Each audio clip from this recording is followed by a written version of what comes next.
Hello বন্ধুরা, আজকে আমি বানাবো তেলাপিয়া মাছের পাতুরি। তো প্রথমে আমি একটা বাটিতে নিয়ে নিলাম আমার মাছ, কাটা মাছ। ভালো করে ধুয়ে নিতে হবে মাছটাকে। আর একটা বাটিতে নিলাম পেঁয়াজ, রসুন, কিছুটা রসুন কুচি, আর হলুদ, নুন, একটু নেব হচ্ছে গিয়ে সর্ষের পেস্ট করব। এখন আমি পেস্ট করিনি। আর তেল আর লঙ্কার গুঁড়ো। এরপরে আস্তে আস্তে আমি রেসিপিটাকে তৈরি করব। এই যে আমি প্রথমে নিয়ে নিলাম একটা বাটিতে একটুখানি সর্ষে বাটা, আর পেঁয়াজ আর রসুন কিছুটা নিয়েছি আমি। এটা আমি ওই পরিমাণ মতনই নিয়েছি। ওটা হচ্ছে গিয়ে আপনার একটু পেঁয়াজ আর রসুন অর্ধেক বাটা, পুরোপুরি বাটিনি। আর কিছুটা পেঁয়াজ আর রসুন এরকমভাবে কুচিয়ে নিতে হবে। দিয়ে এবার আমি প্রথমে হচ্ছে গিয়ে সর্ষেটাকে দেব। দিয়ে আগে ভালো করে এটাকে ম্যারিনেট করব। দাঁড়া না, গায়ের কাছে করছিস কেন? ম্যারিনেট করব করে এর মধ্যে কিছুটা পেঁয়াজ আমি দেব।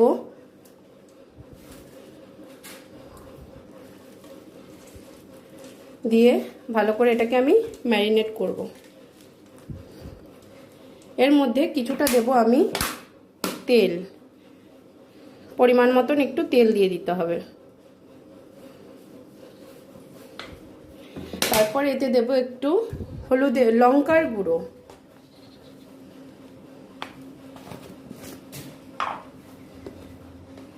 কিছুটা দেব একটু লঙ্কার গুঁড়ো। যতটা ঝাল খাবেন আপনারা ততটা পরিমাণে দেবেন।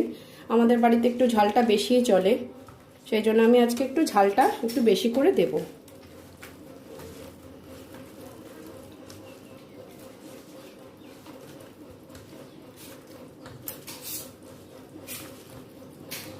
তো এক্ষেত্রে আমি প্রথমে হলুদ, নুন দিয়ে মাছটাকে আমি মাখিয়ে রেখেছিলাম। সব কিছু দিয়ে মাখানোর পর মাছটা এরকম হবে দেখতে। এইবার একটা চাটুর মধ্যে আমি এরকমভাবে ছোট ছোট কয়েকটা পাতা আগে দিয়ে নেব, যাতে কড়াইতে মানে চাটুর মধ্যে ধরে না যায়। তারপর আমি একটা বড় পাতা এইভাবে দেব। দিয়ে এর মধ্যে একটুখানি আমি তেল দেব। আমি একা একা ভিডিওটা শ্যুট করছি, আমার একটু অসুবিধাই হচ্ছে।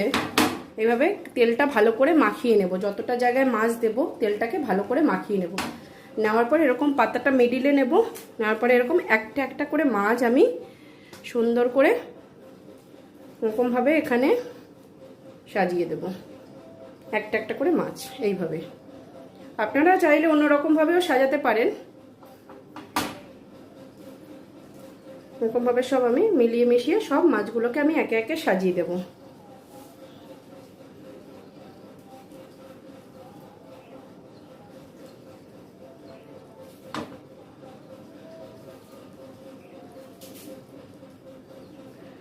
তারপরে আমি এই যে বাটিতে পেঁয়াজটাকে রেখে দিয়েছিলাম, এইবারে আমি এই কিছুটা পেঁয়াজ, রসুন, এই যে বাকি মশলাটা থাকবে, এই মশলাটার মধ্যে একটুখানি আবার একটু হলুদ, নুন, আবার একটু নুন দিয়ে মাখিয়ে নেব, যাতে নুনের টেস্টটা ঠিকঠাক থাকে।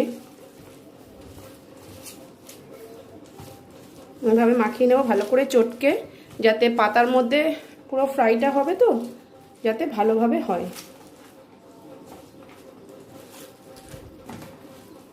মাখিয়ে নেব, নিয়ে ঠিক এইভাবে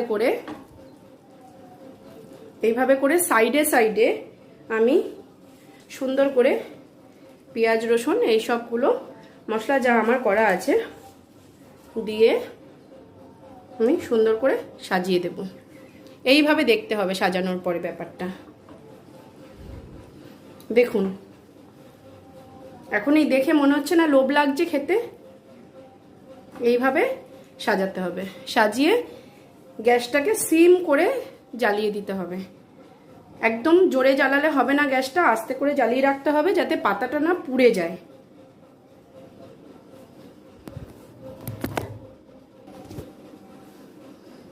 আমি এইবারে গ্যাসটাকে জ্বালিয়ে দিয়েছি। জ্বালানোর পরে আমি সাইড দিয়ে এই যে একটুখানি কিছুটা হলে আরেকটু তেল দিয়ে দেবো, কারণ আমার মনে হচ্ছে যে তেলটা একটু কম হয়েছে, কারণ ভাতটা আমরা এটা দিয়েই খাবো। কারণ অনেকে জিজ্ঞাসা করে আমাকে যে তুমি পাতুরি কেমন করে বানাও, এর জন্য আমি আজকে ইচ্ছা করেই ভিডিওটা বানালাম। আর এই আগের দিন আমি পাতুরিটা করেছিলাম, আমার হাজব্যান্ডের খুব পছন্দ হয়েছিল। বলছে মানে ও বলছে যে আমি নাকি একেবারে সেরা বানিয়েছি। তো আমার মা মাসিরা এর থেকে ভালো বানাতো, আজকে আমি একটু চেষ্টা করেছি, তোমরা দেখো।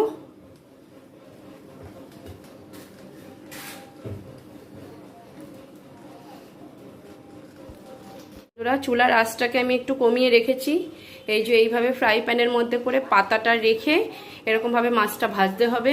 গ্যাসটাকে সিম করে প্রায় আধ ঘন্টা ধরে এরকম একটা পাশ ভাজতে হবে। এই একটু মাঝে সাঝে আবার এরকম সাইড দিয়ে আমি একটুখানি এরকম দেখে নেব যে পাতাটার পেছনে দাগ লেগেছে কিনা। যদি পাতাটার পেছনে দাগ লেগে যায় বুঝতে হবে আমাকে একটা পাশ হয়ে গেছে, তখন আমাকে রেডি করতে হবে আর একটা সাইডের জন্য, যাতে সেই সাইডটা ভাজা হয়।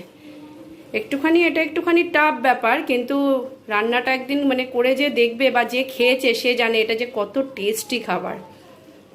এটা একটা ভীষণ টেস্টি এবং ভীষণ স্পাইসি একটা খাবার, যেটা কেউ একবার খেলে যারা মাছ পছন্দ করে তাদের তো এটা 100% পছন্দ হবেই হবে। আমার এই পাশটা মনে হচ্ছে ভাজা হয়ে গেছে, মনে হচ্ছে না হয়ে গেছে।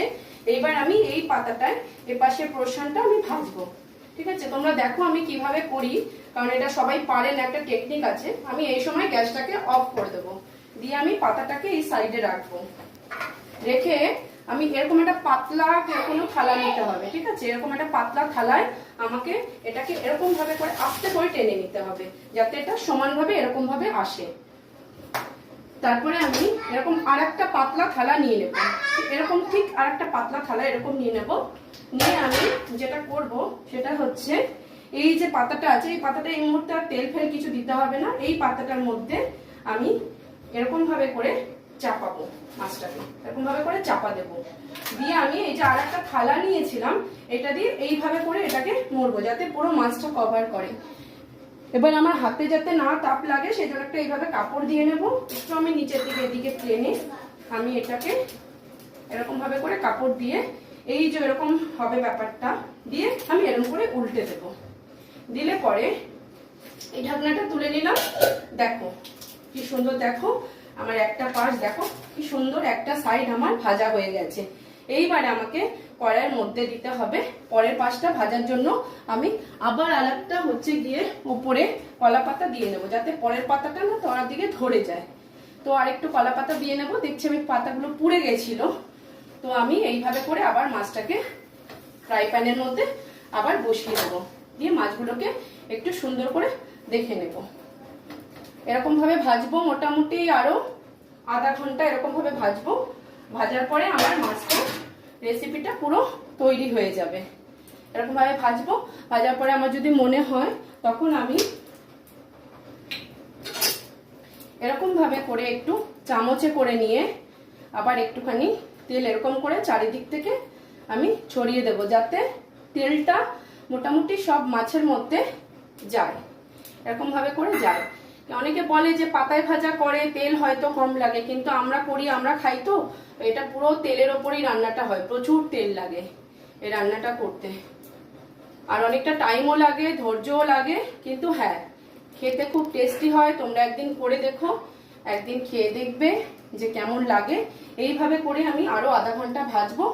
ভাজার পরে আমি এটা রেসিপিটা পুরোপুরি খাওয়ার জন্য রেডি হয়ে যাবে। বন্ধ করো।